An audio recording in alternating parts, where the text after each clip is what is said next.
This is Robert Capuccio. Welcome to the Self-Help Antidote, a weekly dose of reason, perspective, and insight, where we challenge conventional thinking and explore authentic strategies and insights around personal transformation. Our commitment to you is to bring you some of the world's leading experts in the domains of fitness, wellness, coaching, and behavior change, separating fact from fallacy. Johnny Sinclair, what's going on? How are you doing, bud? Happy to be Doing here. okay. Well, this has been a long time coming. We've been threatening each other about getting on the show and having a conversation and going back and forth. And I think the amount of conversations we had about having a conversation, we could have done 5 shows already. So it's like, okay, just show up, throw the mic on, and see what John Sinclair has to say. For those of you who don't know, Johnny is brilliant. He's like, I'm going to let you talk about it in a minute, but he's worked at so many different levels within health and fitness. We've been friends ever since the PTA Global days. I think even before that, it just seems like you're one of those people who have always been around in my life. I don't really know where our friendship began. It just seems like, luckily, you've always been here. Thanks for being here with us today, Johnny.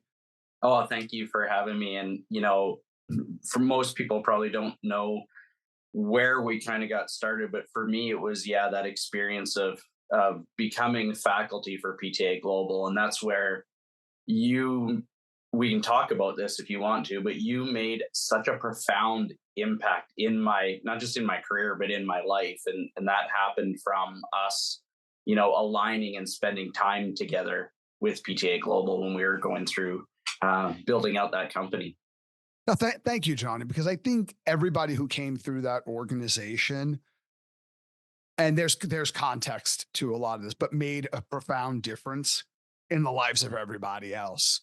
So people who came through that instructor program, and you could tell, because even after, PTA Global still exists in one way, form, or another, but after that whole time in our lives has ended, we've all progressed and evolved as friends ever since.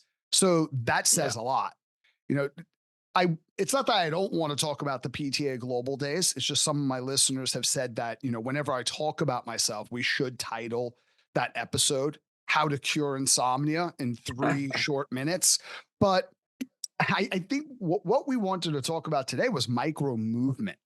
Because I think there's a lot of powerful applications, especially in today's day and age, when people are saying more and more that everything seems additive and we're becoming increasingly distracted and increasingly time poor. Like, where do we start? Talk a little bit about some of the projects that you're working on right now that led us to this conversation. Is that a cool place to start? Yeah, sure. Right now, I have a company called 7 Movements with my partner, Dan Tatton. It's in Canada. I'm in Sunrise, Florida, but our company's in Canada.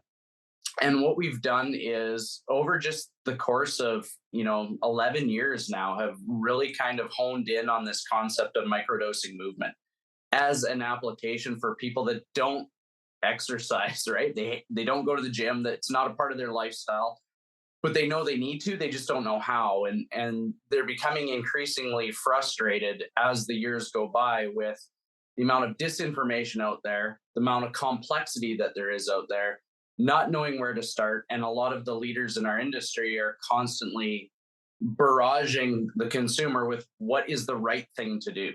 And that became increasingly frustrating for us. The story really goes back about, over 10 years ago, when Dan came to me. We were both working in at World Health in Edmonton. And so actually right around the time that we were doing the PTA Global stuff, and he said to me, he's like, "John, my grandma really wants to be able to exercise more. She's not going to go to the gym. She loves gardening.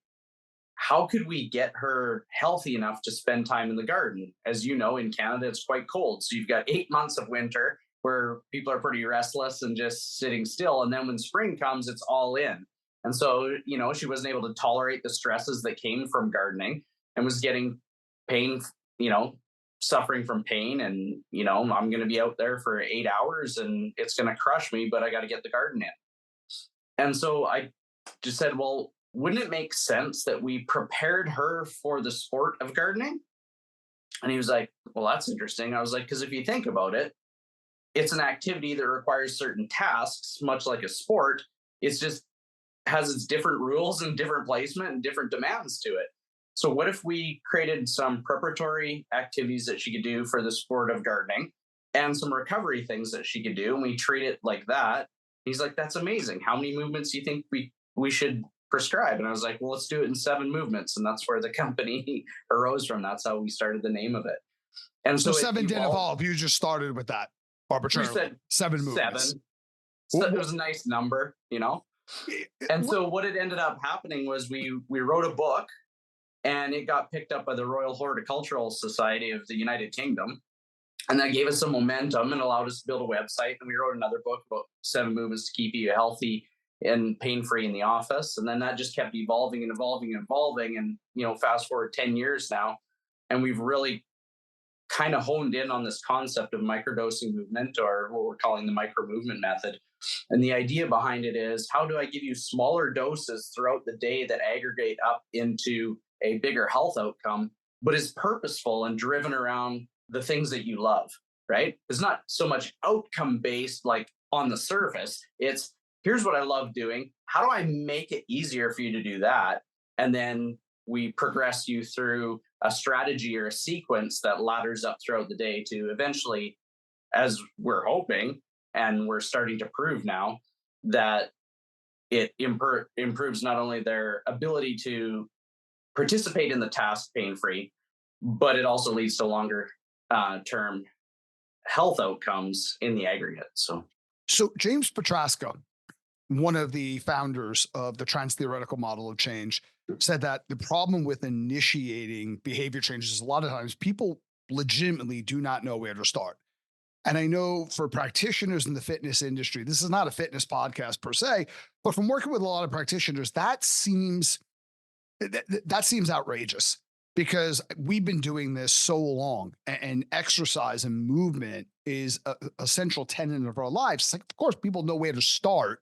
Well, no, they don't, because a lot of information is confusing. And a lot of it, to what you're saying, is even conflicting to an end user who's trying to interpret all of these seemingly, I'm not saying it is, but seemingly contradictory sources of information from people who kind of have the appearance of all being credible, which makes it even more confounding.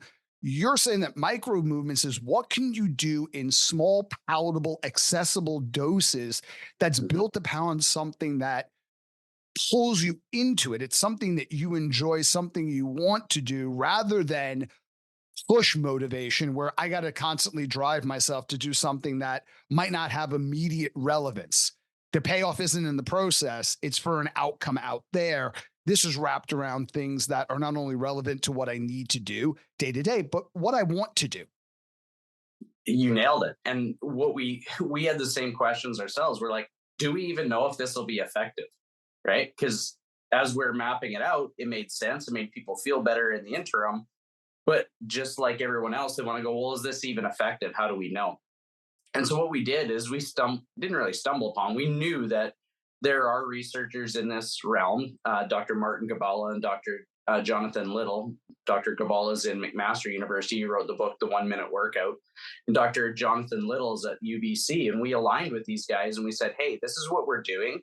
Would you want to partner in this idea of us coming up with microdosing movement, or as they term them, exercise snacks, and us find some purposeful ways, but also do it for purposeful populations? So we started looking at, well, what is it that the rare disease community needs?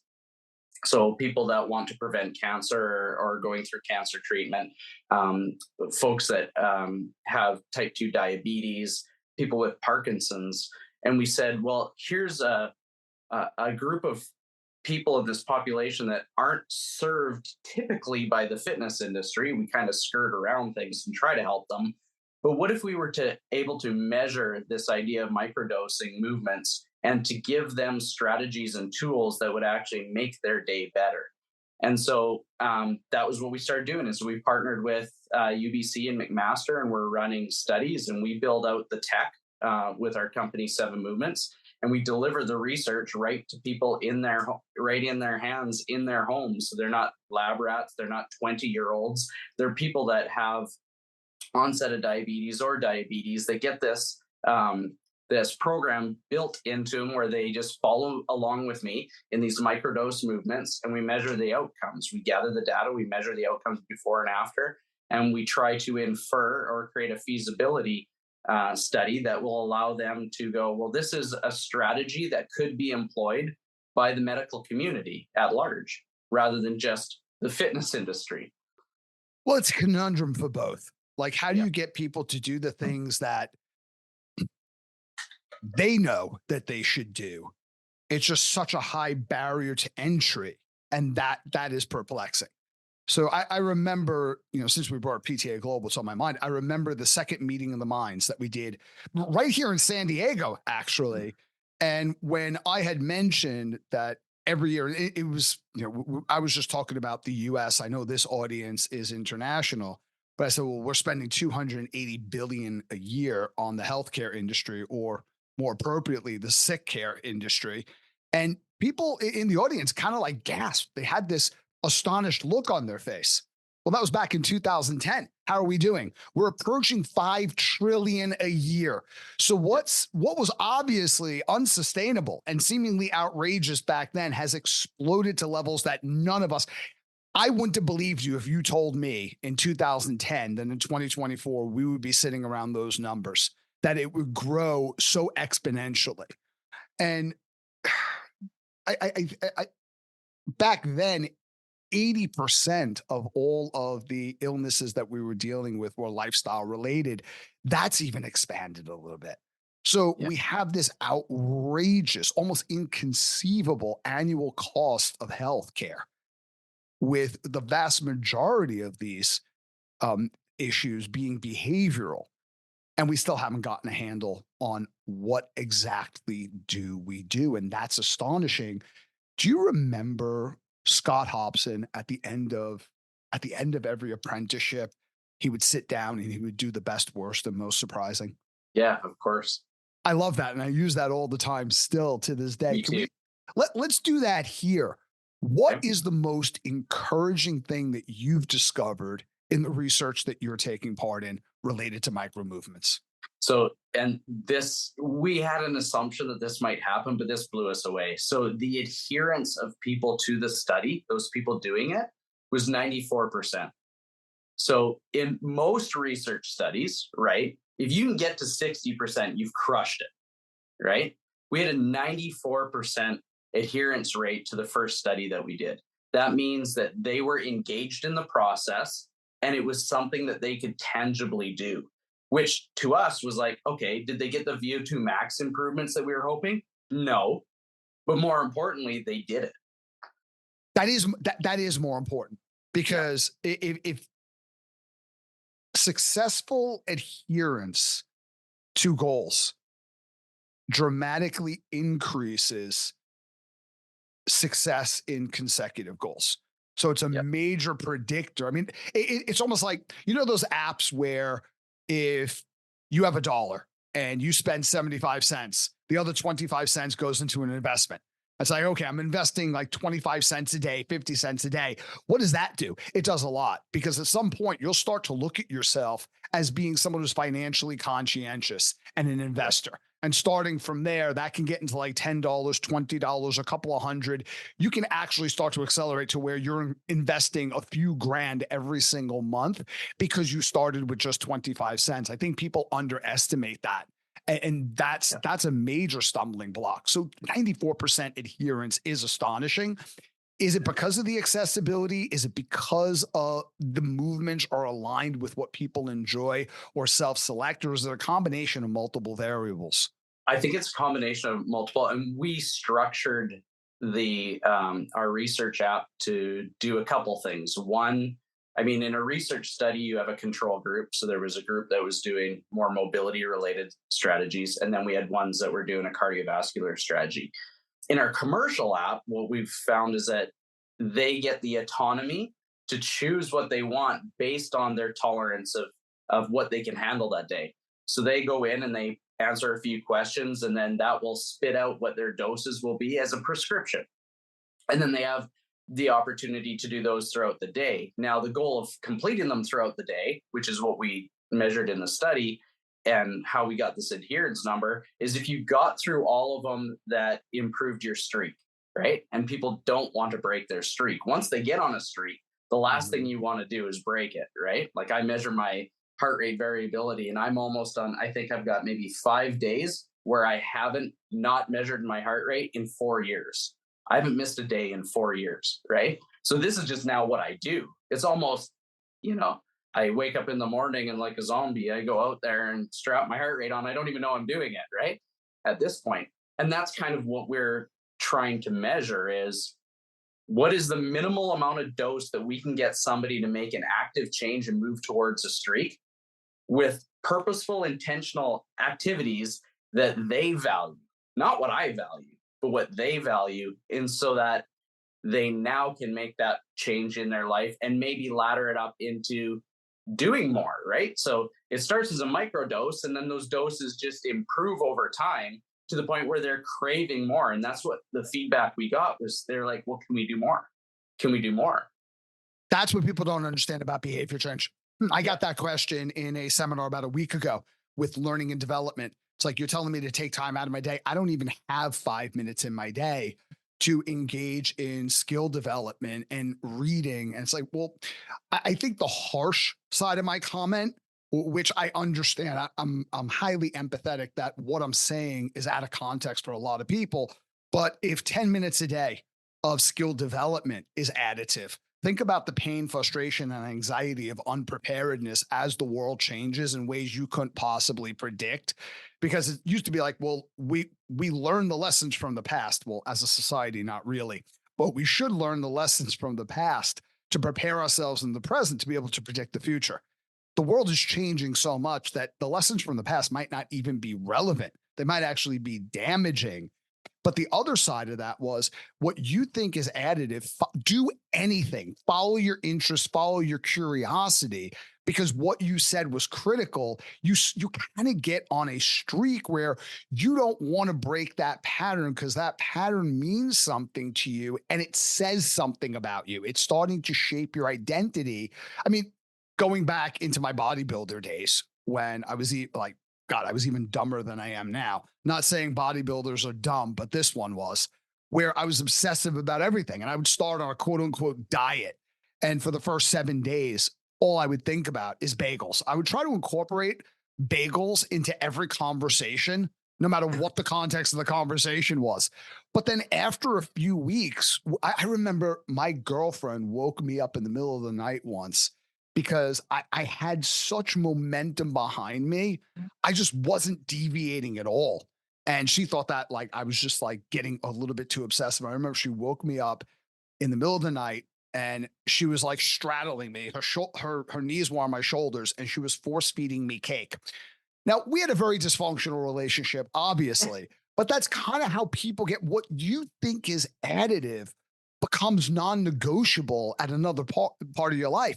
Where if you're just doing anything and then somebody comes back and says, give me more, you have absolutely won. That's astonishing. I love that. What was disappointing? What were you hoping to discover that you didn't? We wanted to discover that smaller doses of activity done at a vigorous intensity would yield improvements in VO2 max. That didn't happen. And there's probably a number of reasons why. Number one, the tasks that I gave them were more functional in nature.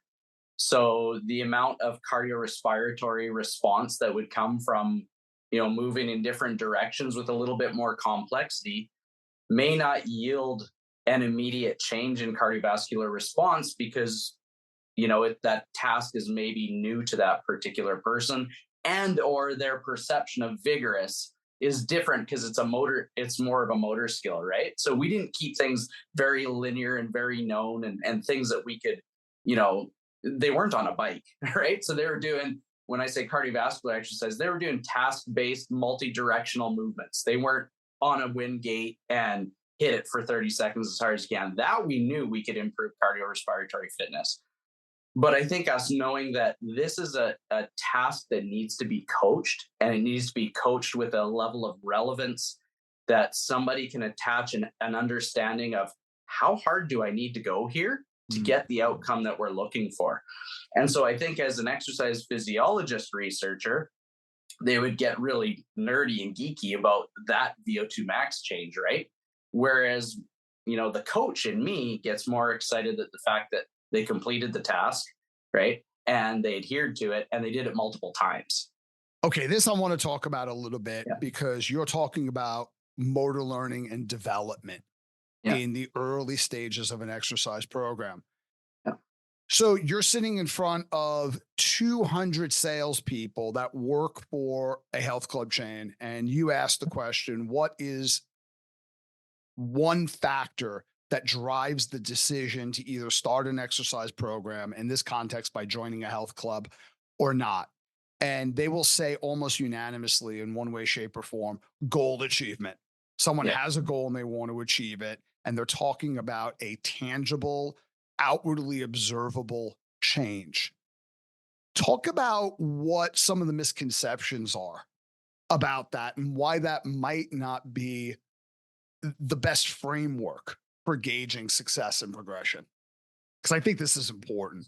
Yeah, I think the challenge with coming up with some folks have said a big, hairy, outrageous goal that you just have to get obsessive about, and all your daily activities are going to be driven around this goal, doesn't work. It works for you and I and all of us that work in the fitness industry because we're freaks. That aligns with who we are as people, right? Fitness to us makes sense. Fitness does not make sense to my mom, right? Like the whole concept behind it, that doesn't create a picture in her head of fun. It doesn't create a picture in her head of safety, that this is an environment that I want to go do this in. So the challenge is that, well, yeah, mom wants to get healthier. She wants to have a healthier heart, but she's not going to put herself in a situation where she doesn't feel safe, secure, trusted, and then put all your insecurities about how you're currently feeling in the hands of people that you don't know in an environment that you don't want to be in, and then think that that's going to be there. Like how many consultations have we done collectively in our career? Tens, hundreds of thousands. And I would can't count. Venture to guess that most of those people have kind of interviewed themselves on what they think they need to say to the trainer across from the table or the membership consultant, because they don't want to be seen as wrong.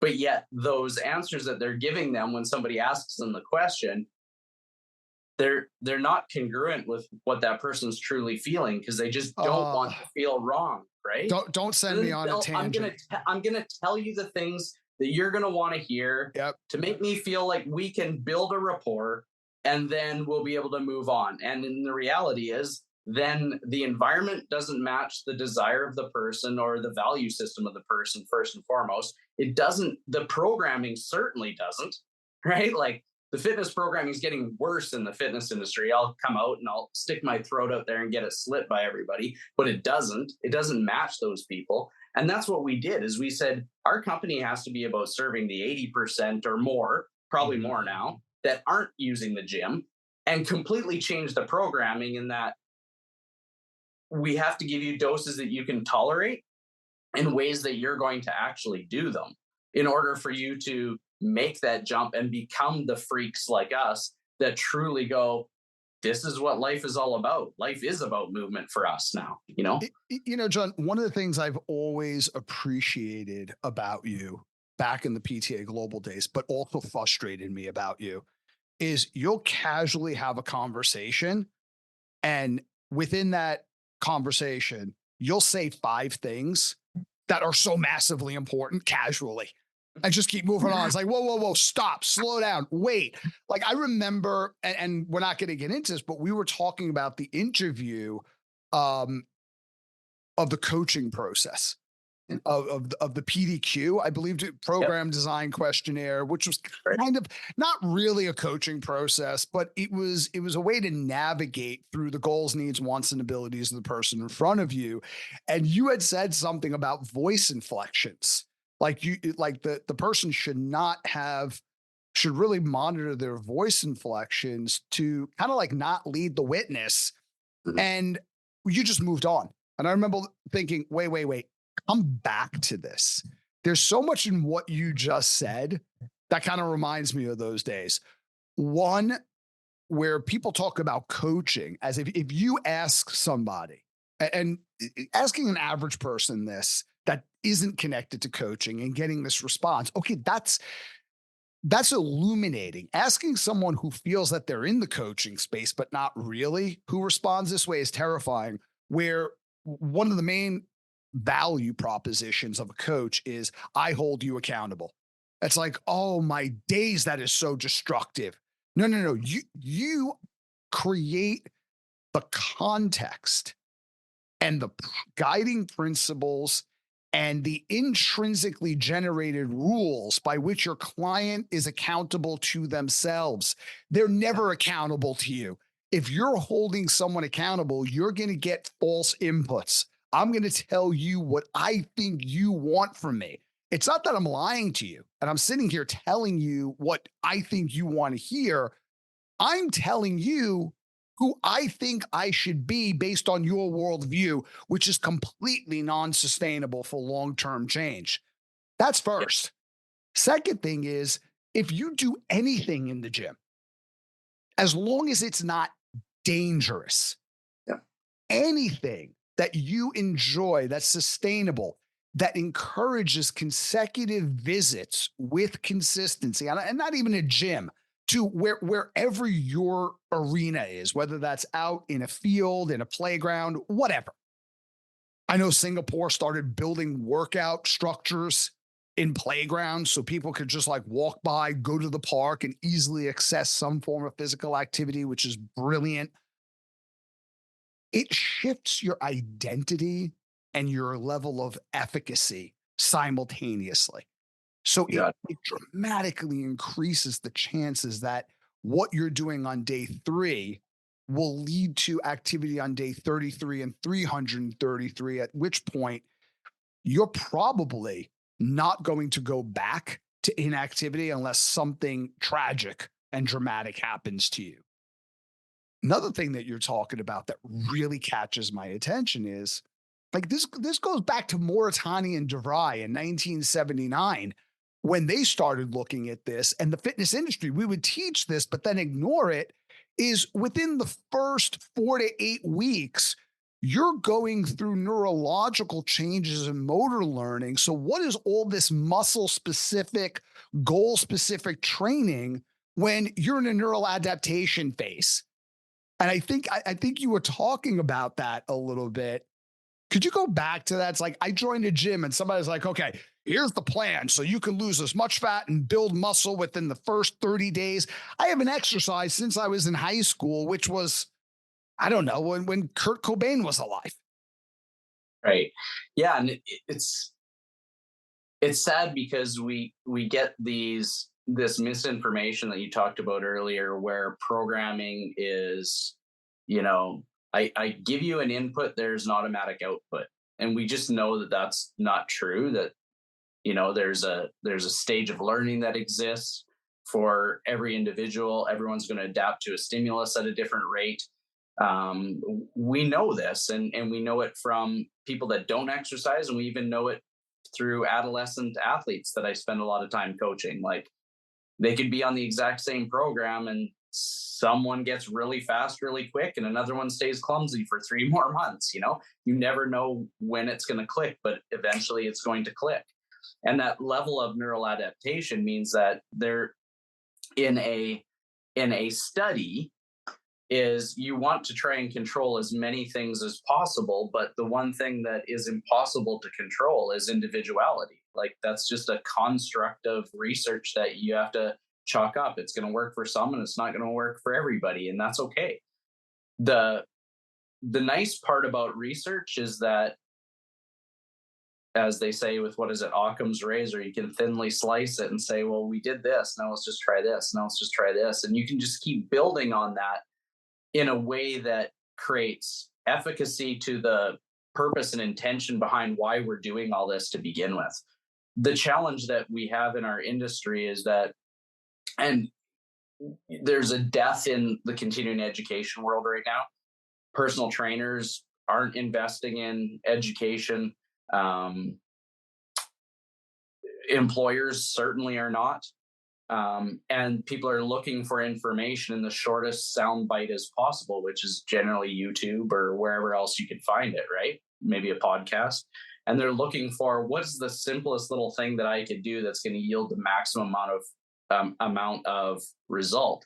And that's what our challenge has been with microdosing, is how do I take the minimal amount of dose and then give it to you over a period of time to see an outcome? When we manifest this idea of outcomes needing to be the sole purpose of what we're doing, and results and gains and all these things, what it does is it minimizes the effectiveness of the process and just going through it a little bit at a time. And so I think that's where we need to get to as an industry is like you said, is championing the idea of just get started, just dip your toe in the water, just get it going. And I'm here with you every step of the way. Because if you have somebody that you can hold their hand through the process and just be so happy that they kept their streak alive, regardless of how perfect it was or how imperfect it was, like you said, the nervous system will get smart and tuned to it, and you become a blacksmith that can hammer a piece of metal and never hurt themselves, because the body will self-organize a way in order to be able to continue to do something as long as there's purpose behind me doing it. Do you know what I mean? Mm-hmm. So the way that we look at results and consume information, or even the way that we view mastery, has changed. And I think one of the things that you're saying is that's dangerous, because our expectations are altered in a way that does not support long-term adherence. Actually, let me just go back and say, I had said something earlier about Kurt Cobain and Nirvana. So for a lot of our listeners, Nirvana was a band in the 1990s. Kurt Cobain was the lead singer of Nirvana. And the 1990s was an ancient measurement of time used by old people before the emergence of the 21st century. Okay, great. So now that we've covered that, let's move forward. So when you have altered expectations, and I expect one thing to happen, but another thing happens, and it's not surprising, it's not better, it's worse, I lose motivation.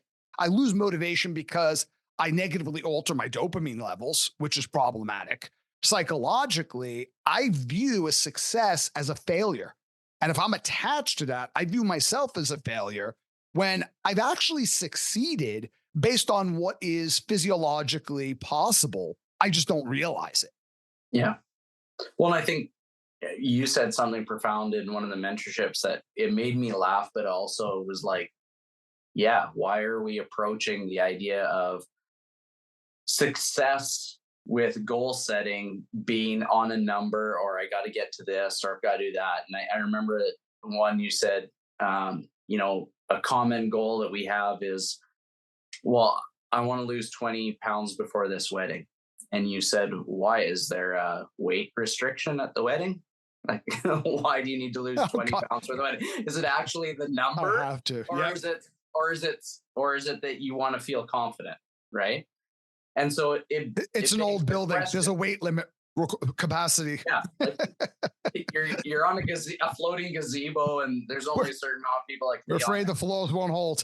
Yeah, and so it made me think differently about how do we ask the question about what is the actual goal, but it not related to the outcome, and more related to the process. Because if I can get somebody to feel confident just in movement changes the game. Like if I take a young athlete that's tore his ACL and I'm helping him get back and return to sport, they're not concerned about what weight they're pushing. They're concerned about, how do I be successful on the field so that I can perform with my peers and not let them down. Like that is their goal. Your goal is to build confidence in people, right? And so, how do I structure that question? This is a question to you, Bobby. How would you structure the question to be more related around confidence in the process opposed to the outcome itself? I think part of that answer, I mean, there's a lot of different ways to answer that, and all of the answers have an element of value and an element of, well, in a different context, you might be wrong. However, I think one of the things that we did back at PTA Global was we understood a couple of things. One, whatever expectation you set through how you communicate, because of primacy, that's what's going to be most important to that person. So a lot of times you're setting the expectations that they're now confined within. So another thing to keep in mind is temporal discounting. We understand that the further out a result is in the future, the less emotional value we place on it. And no matter what we say about commitment and reason and discipline over emotion, you're setting yourself up for failure. So, yes, talk about so how everything layers is first, what's meaningful to you? Because weight loss is not about weight loss. Weight loss is about maybe being able to do something in the world, being able to experience something, being able to be a certain type of someone, or avoid the other end of that. Avoid being like dad who couldn't go out and couldn't engage and kind of was miserable and kind of was depressed because his life shrunk and it was limited. Either because of choices he made or other factors affecting himself. I don't want to let that happen to me. Regardless, what is meaningful to you? What's your vision of what that looks like in the future? And a lot of times when people craft a vision, it's about something I'm going to bring forth or something I'm going to achieve. Where what I'm talking about here is what are the things that you are going to do or not do? So 6 months from now, when you are living your values, engaging in things that give you life for their own sake, like when I go out on a dinner date with my wife, I'm not trying to achieve something. It's not like there's an outcome. The payoff is in the process of whatever occurs between us when we're out. So my vision for the future is I want to be able to do that a few more nights a week. Why? Because it makes my life worth living and I feel more alive when I engage in it. Okay, well, based on where you are now and what you want for your vision, what are the things that have to occur? What are some outcomes? And now, in order to drive those outcomes, what are certain behaviors? I think the key is describing that and then reverse engineering it. Because I talked about meaning leading to vision and vision leading to, well, what outcomes need to ensue? Okay, what behaviors do I need to take? Well, you kind of know a lot of times within organizational coaching if what you're recommending and your models really work if you can reverse engineer them. They're true in the reverse. If I engage in certain behaviors, I bring about certain outcomes that allow me to fulfill a vision for the future. So this way, my life is aligned with what's most meaningful to me. So either way you look at that, it's mutually reinforcing. I think that's a conversation we need to have. And now, okay, so what does success look like 6 months from now? Okay, next week, how do we know if this is working? And not just the input from the trainer or the guide or the coach or your manager of your department, but from the person who's actually engaging in this process. And what does it look like today? What does success look like today? Because I don't think anybody would reasonably go, well, if I could lose 5 pounds, like today, okay, here, give me a saw, we'll cut your foot off. Done. Yeah. Is that a lot of weight? Like a 5-pound foot? Is that like a really large foot? I'm trying to think about like how much does the foot weigh? Right. Yeah, I can't answer that. But that's the only way. So nobody would reasonably No. say, well, weight loss is the goal for today. No. What do you have to know? What do you have to do? How do you have to engage within the next 23, 15, 10 hours, 45 minutes that we're together for you to walk out of here or for you to go to bed tonight knowing this was a success? because efficacy supports efficacy. I don't know if that's the right answer, but that's my answer for sitting here right now. No, I love it because the way that I've structured many programs, I wrote all the wellness and health experience on the Ritz-Carlton Yacht Collection. And so they have a brand new yacht. I had to build out all the classes for a calendar year. And I was like, well, how am I going to guess or program for people I don't know for an experience that isn't really going to be proven? The only thing that I can really attach it to is, how would you like to feel as a result of finishing this particular session? And I built the programming around that. So the intake was, well, if I'm kind of tired and I'm not really feeling all that great, I'd like to do something that's kind of going to build me up. Or, you know what, I was just at St. Bart's and I was out shopping all day. I need to do some recovery because I've been walking up and down this mountainous island for a while. There needs to be a recovery process in place. So the way I built the programming was all around, well, how do you feel now? And how would you like to feel by the end of it? And I think that can be our approach in coaching exercise. Well, there's also immediate transference. Because another tangible question is, what's the most important? I remember this from PTA. What's the most important thing you have to do today? Why is that significant? Now, that could be, I'm going home to be with my kids. It's significant because, well, hopefully I love my kids. I haven't seen them all day. Or I'm going into a major meeting, and how my presentation goes has an impact on my family's future and well-being and my level of status and my standing within the organization. Well, how do you feel right now versus how do you want to feel? Walking into the meeting, how you feel right now, what's likely to happen? Paint me a picture. Now, the way you want to feel leaving here in that mental, emotional state, what is different in how that presentation goes and the consequences?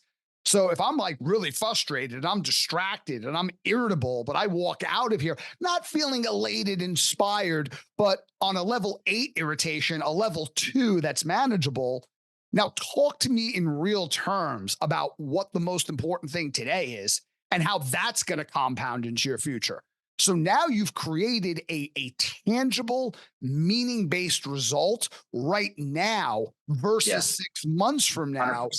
Like that is so absolutely critical. Yeah. And the feedback that we got was outstanding. Like Forbes came in, did an audit of what we did, and we got 5 out of 5 by Forbes magazine for just the programming at the wellness.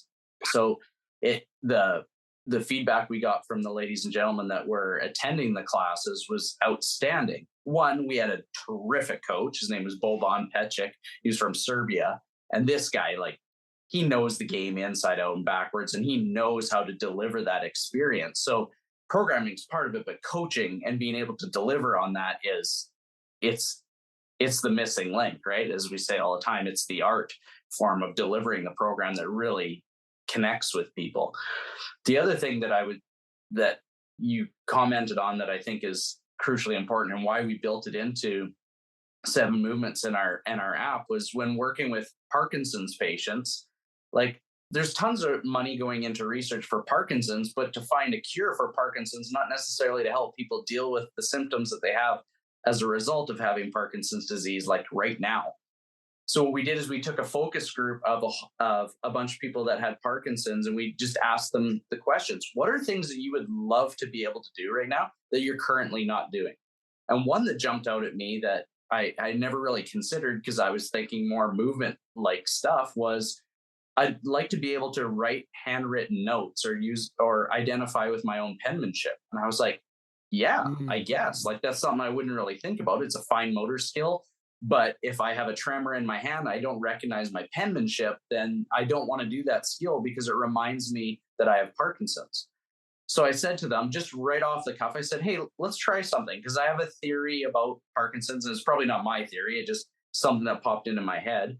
And that is that it's a neurological output of interference that's happening. And if I give it a different input, perhaps the brain recognizes that input and it delays the output from the task that I kind of want to do. So that was my theory behind building this program for them. So I said, take out a piece of paper and write a 15-word sentence. Doesn't matter what it is, just write it, but with pencil and paper. And they did that. I said, let's just give you a different input. So, we did some sensory stuff. I had them slap their hand. I had them shake their hands really quick, do a couple vestibular changes for the brain. And then they went back and they wrote their name. 100% of the people that were in that focus group saw an improvement in the clarity of their penmanship. They wrote faster, they wrote bigger. And they were like, there were people on the focus group crying. And I was like, that was just a simple strategy, but that'll be something they'll remember forever whenever they need to write. And that was the impetus behind us building out a Parkinson's toolkit for them, because it dealt with the now. It's not dealing with, I'm not going to be able to build a program for you that's going to cure Parkinson's disease, but I'm going to give you little things that you could do now that may or may not. It'll work for some, it'll work for others. Like some people find a hammer more valuable than a screwdriver, but I'm going to give you a particular tool and toolkit that is filled with a whole bunch of stuff that may improve your day in that particular moment to allow you to go live and do the things that you love doing. And that's really the whole essence behind what we've done. Well, there's so much there. One is changing sensory input, positively altered efferent output. Wow, that's brilliant in and of itself. The second thing is the empathy around, you said, well, I would never even have thought that, but what is it like? What's really significant for someone with Parkinson's that you wouldn't even consider? And being present and imaginably being able to project yourself into that person's situation to the point where it allows you to utilize your expertise and how it moves you emotionally to take action. So it goes from empathy right into compassion, which allowed you to try that. And it's also a matter of someone listened to me and built something around me specifically for me.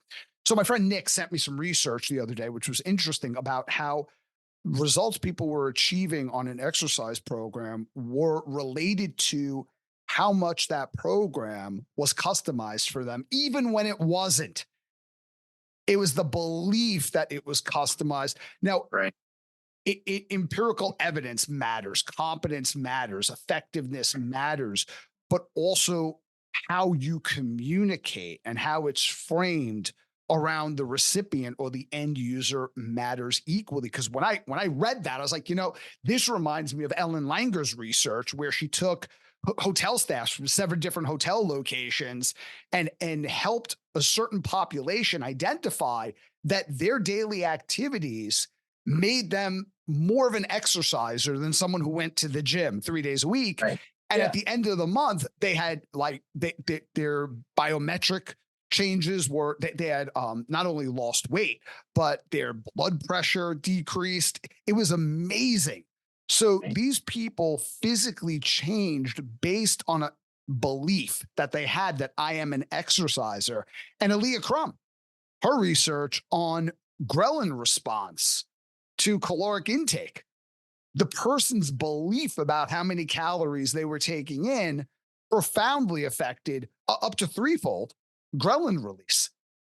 So when somebody feels that they're being considered and what we're doing is built around them based on specific factors that are both unique and relevant to who they are as a person, that's critical.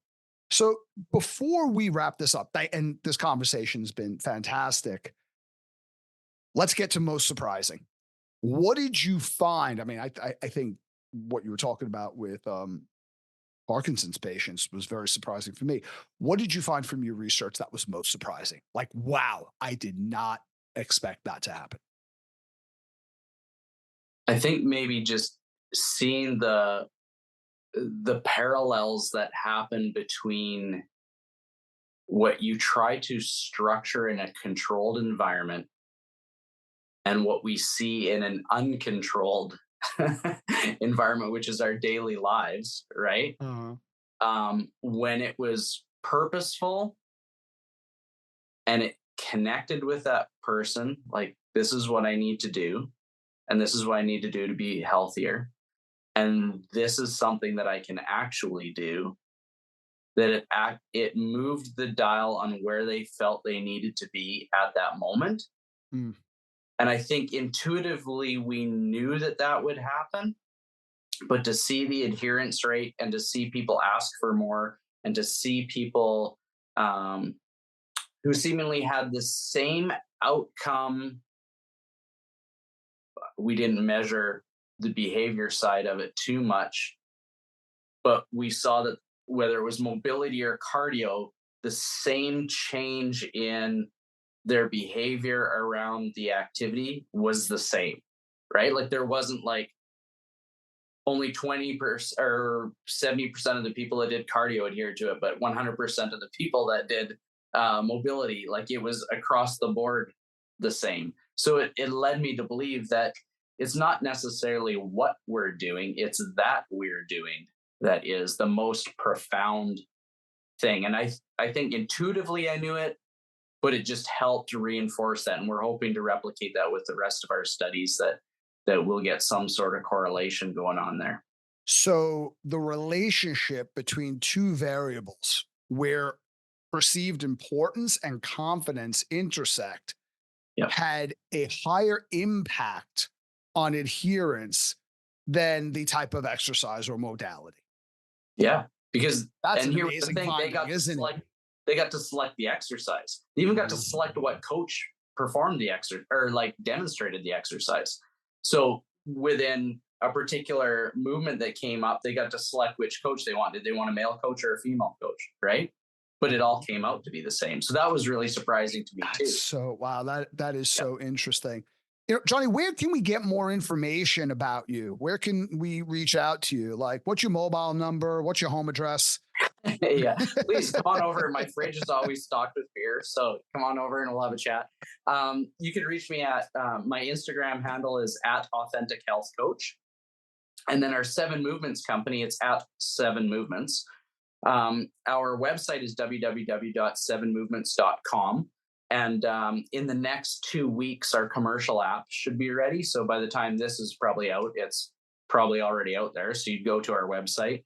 If you go to our website, you can sign up for our newsletter. We give out like a healthy newsletter once a week that comes out on Mondays. And I put a little 7-minute morning little tip in there of something to do for 7 minutes every morning to make you feel better. And along with a cascade of lots of different healthy information and research that's out there just to kind of give you some good news to read first thing on a Monday morning.